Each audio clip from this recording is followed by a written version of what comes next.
మొహల్ గ్రామమునకు రాక బ్రహ్మ సాక్షాత్కారము చూపుట మరికొన్ని లీలలు స్వామివారివి ఇప్పుడు చూద్దాం.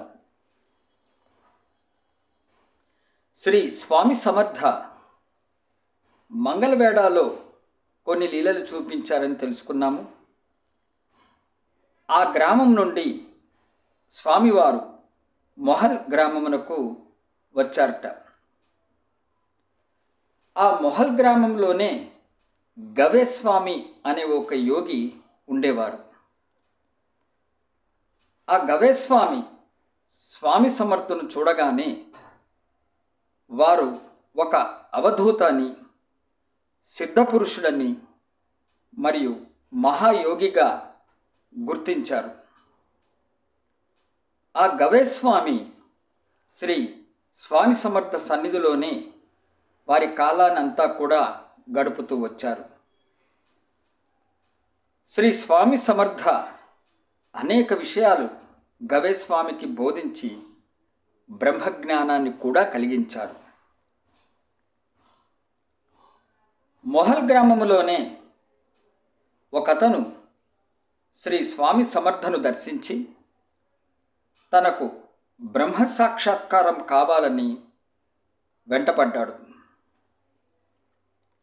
శ్రీ స్వామి సమర్థ దానిని గురించి పట్టించుకొనక వారి ధోరణిలో వారు ఉండేవారు. కానీ ఆ బ్రహ్మ సాక్షాత్కారం కోరిన అతను మటుకు పట్టుదల వదలకుండా స్వామి సమర్థ వెంటపడి బ్రహ్మజ్ఞానాన్ని అడుగుతూనే ఉండేవారు. ఒకరోజు స్వామి సమర్థ వారి చూపుడు వేలుతో ఒక మూల చూపించారట. అదిగో బ్రహ్మం చూడు అని అన్నారు. బ్రహ్మం జ్ఞానం కోరిన అతను స్వామి చూపించిన వైపుగా చూడగా అక్కడ ఒక పెద్ద త్రాచుపాము కనిపించినది. ఆ దెబ్బతో బ్రహ్మజ్ఞానం కోరిన అతను పరుగెత్తుకుంటూ పోయాడు. చాలా రోజుల వరకు భయభ్రాంతులతో ఉండిపోయాడు. కొన్నాళ్ల పిదప శ్రీ స్వామి సమర్థ కరుణించి అతనిని యథాస్థితికి తీసుకుని వచ్చారు. అప్పటి నుండి అతను శ్రీ స్వామిని బ్రహ్మ సాక్షాత్కారం ఎన్నడూ అడగలేదు. బ్రహ్మ సాక్షాత్కారం పొందటానికి ఎంతో ఆవశ్యకతమైనటువంటి అర్హత ముందు పొందవలెను. అర్హత లేకుండా బ్రహ్మ సాక్షాత్కారం కోరుట అత్యాశయే. కావుననే శ్రీ స్వామి సమర్థ అతనికి బుద్ధి చెప్పవలనే ఉద్దేశంతో వారు అలా ప్రవర్తించారు. షిరిడి సాయిబాబా వారు కూడా మసీదులో ఉన్నప్పుడు ఇలాగే ఒక ధనికుడు సాయిబాబా పాదములపై పడి బ్రహ్మమును చూపమని వేడుకున్నాడట. సాయిబాబా అతనిని మాటలలో దింపి మధ్యలో ఒక కుర్రవాడిని పిలిచి 5 రూపాయలు బయటకు వెళ్ళి తెమ్మని అడిగారు. ఆ బ్రహ్మజ్ఞానం కోరిన అతని జేబులో 250 రూపాయలు ఉన్నాయిట. కానీ బాబా కోరిన 5 రూపాయలు తన జేబు నుండి తీసి ఇవ్వలేదు కదా. పైగా బ్రహ్మమును చూపమని తొందర పెట్టాడు.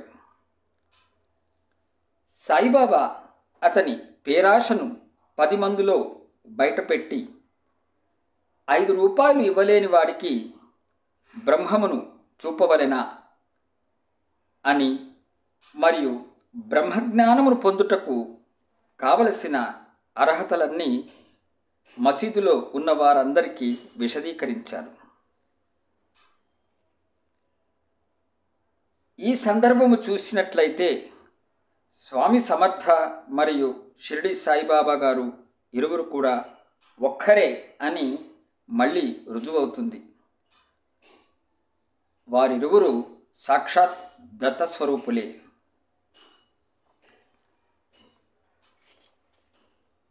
మొహల్ గ్రామమునందే పాండురంగ భక్తుడు ఒకతను ప్రతి సంవత్సరం పండరీపురం యాత్ర చేసేవాడు. శ్రీ స్వామి సమర్థ మహిమలు విన్న తర్వాత అతను స్వామివారి దర్శనానికై వచ్చాట. స్వామి సమర్థను చూడగానే మైమరిచిపోయి విఠలునిపై ఎన్నో పాటలు పాడి ఆనందముతో తన్మయం చెందాట. అక్కడున్న భక్తులు కారణం అడుగగా శ్రీ స్వామి సమర్థ స్థానములో పాండురంగని చూచినాడని చెప్పాడు. శ్రీ స్వామి సమర్థ మొహల్ అన్ గ్రామంలో సుమారు 5 సంవత్సరాలు ఉండి అక్కడి నుండి షోలాపూర్కి ప్రయాణమైనారు. దిగంబర దిగంబర శ్రీ దిగంబర శ్రీపాదవల్లభ దిగంబర దిగంబర అవధూత చింతన దిగంబర. జై గురుదత్త.